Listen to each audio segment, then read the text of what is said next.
So we're going to get started with our first afternoon session. We have a wonderful keynote for you, which is on the topic of a venture capitalist's view, getting ahead in a shifting job landscape. So now let me introduce our speaker, who we are honored to have with us here today. Please welcome partner at 500 Startups and fan of food all over the world, Mr. Marvin Liao.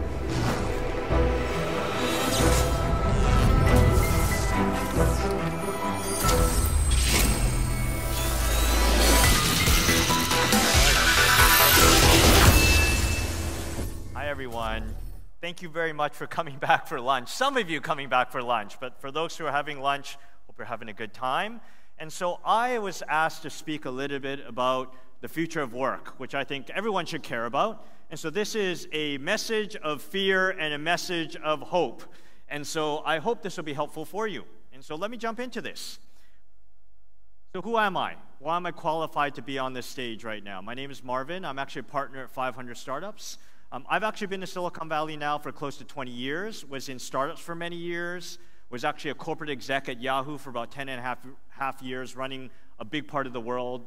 Then I basically did angel investing, joined a bunch of boards, observatory boards, and was very, very fortunate enough to start the San Francisco office for 500 Startups. 500 Startups, if you do not know us, we are an early stage seed fund that has been investing across the globe probably for the last 8.5 years now. We've invested in over 2,300 companies at the seed stage in 75 countries. And because of that, I have a very, very front row picture of actually what's going on in the world, at least from an innovation and technology side. And because of this is actually, I've seen all these changes actually happening over the last couple of years. I've actually wanted to give this presentation many, many times, and I do this presentation in many countries because this wave is actually coming for all of us. And so let's jump into this. So what I see, one of the things I've noticed is actually the lifespan of big corporations and big companies is actually going down. Where it used to be 50, 60 years now, the average S&P 500 company now lives for about 14 to 15 years, from 50 to 60 years, not more than 50 years ago. And so you see a lifespan of actually companies going down, these big companies.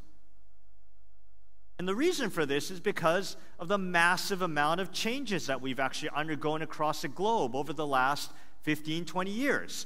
Changes from move of geopolitical power from the US Atlantic region to Asia, demographic shifts from baby boomers toward millennials, technology shifts of new platforms, right? If you take a look at most of the dominant companies right now are technology companies from a valuation perspective, not old industrial companies. And because of this, of all these changes happening at the same time, it's buffering a lot of these companies, and they're having a hard time adjusting. And because of this, right, big is dumb and slow. You know, think about this. If any organization, I assume most of you work at big companies. If you worked at a big company, big organization, the bigger you are, the harder it is to adjust to these changes. The harder it is and slower it is to learn and actually adjust to these changes. And that's actually attributing to the reason of actually why you're seeing the lifespan of a lot of organizations and countries actually are suffering. Add to this the fact that costs of startups have actually declined dramatically. When I was first doing startups back in like 99, 2000, you had to raise $5 million to build a product. Now it's $50,000. So you see the dramatic drop. Think about things like Amazon Web Services, cloud services. Think about SaaS in general. This has actually dropped the cost of startups. And because of this, you're seeing the rise of startups attacking every single major industry. And so what's happening as well, too, is that you almost have to think about it as like an elephant being eaten by millions or billions of ants. And so you think about like every single sector is being attacked by startups in every single area. And so, great quote by Cory Doctorow. He's a great science fiction author. He said, "The days of companies with the names like General Electric and General Mills and General Motors are over. The money on the table is like krill, 1 billion little entrepreneurial opportunities." This is a good thing. And so, if you believe everything I said to you earlier about these massive trends, you're seeing the end of big work. And these are two books I strongly recommend that will change your view on sort of security of actually large companies and governments in general. And the reason for this, right, is because think about what the highest cost of actually organization or company is right now. It's actually people. And so if you believe everything I said earlier about the lifespan of companies, believe the cost structure, their inability to make these dramatic changes, the thing they have to do is to cut costs. And what do? You cut people and you cut jobs, right? And so what you do, you bring in software and automation. The other thing you use, you outsource to cheaper and lower cost infrastructures or lower cost countries, right? And that's leading to the end of actually middle class jobs. Right? So you look at what is happening with like sort of a lot of industrial jobs now are mechanized, automated. Travel agents, right? You don't see a lot of travel agents now. Cashiers, ATMs have actually done that for bankers and cashiers. Think about what's happening with autonomous driving. And if you think this is the only thing, take a look at these other ones. I have other examples. Robots, right? Robots versus warehouse workers. This is a Japanese company called Muji. Have you heard this term called a dark factory? I learned this about a year ago. A dark factory is a factory that doesn't have any humans. This is what Muji does. Fully automated factory. They have like 3 of them now. They've just started running. Call centers, right? Chatbots. Chatbots replacing people in call centers. This is happening now too. I've invested in several companies in this space. AI versus lawyers, right? There's certain work, there's certain jobs that actually AI and software just does better than humans. You can go into sort of like doctors as well too. That's actually moving that direction. And so, but I would say this is not all scary, right? And so I'm not going to read this entire quote. Jeff Weiner, he's a CEO of LinkedIn. I was very fortunate to work with him at Yahoo. But one of the things he says that there are some skills, there are certain skills that are going to be automated and taken over by software. There are other skills from a service perspective that you just can't replace humans, right? So what's the good news? And this actually requires a brand new, if you believe everything I said, this requires a completely brand new way of actually thinking about your career and thinking about your life, right? So Jay-Z, he's the first rap billionaire. He had this great quote, "I'm not a businessman, I'm a business, man." That's actually how you have to think about your life and career going forward, of thinking of yourself like a business, not an employee anymore. Employee mentality will kill you in this upcoming world. So I mentioned to you, so the good news, right, with all these changes, you see the rise of global platforms and distribution, right? When I first started, in online marketing, there weren't that many channels that could reach many folks. Now, you look at things like Twitter, right, reaches, I think, 500 million people. Instagram reaches, I think, almost close to, 1 billion people. Facebook reaches, 2 billion people. YouTube reaches almost 2 billion people. Apple App Store, you can build an app and actually launch it in almost any country now. So you can actually build global businesses from day one. This is one of the good things that's actually happening. Niches, right? So the fact that I think close to half the population, at least 3 billion people are online now, you have massive aggregated audiences, right? So whatever niche you're looking for, whether it's selling doll clothing or whether you're actually selling specific things that you're trading on eBay, you can actually aggregate mass audiences that reach millions of folks. And there's this great sort of article called 1,000 Raving Fans by, I think it's Jim Kelly or John Kelly. He's a science fiction writer as well, too. And he talks about Kevin Kelly. He's a writer from Wired. And Kevin Kelly talks about 1,000 raving fans. For you to have a sustainable business, all you need are 1,000 raving fans, whether you're a media business, whether you're trading online collectibles. So you can aggregate these niches now to build interesting businesses. Other things, knowledge is everywhere now. And maybe this is just because of me being in Silicon Valley, I actually think the value of university degrees has actually gone down dramatically. And if you look at things like Coursera, edX, Udemy, you can actually learn classes on pretty much almost anything you want, whether it's SEO, SEM, programming, how to do a startup, anything, business terms. You can literally study anything that you want. I've been taking a class on biotech from MIT, right? Free class, which is amazing. So there's no excuse not to be able to pick up any pieces that you need to know for your career now. You know this being in Thailand, right? And rise of digital nomads and geo-arbitrage. And so this is actually something that only came up in the last 7 to 10 years.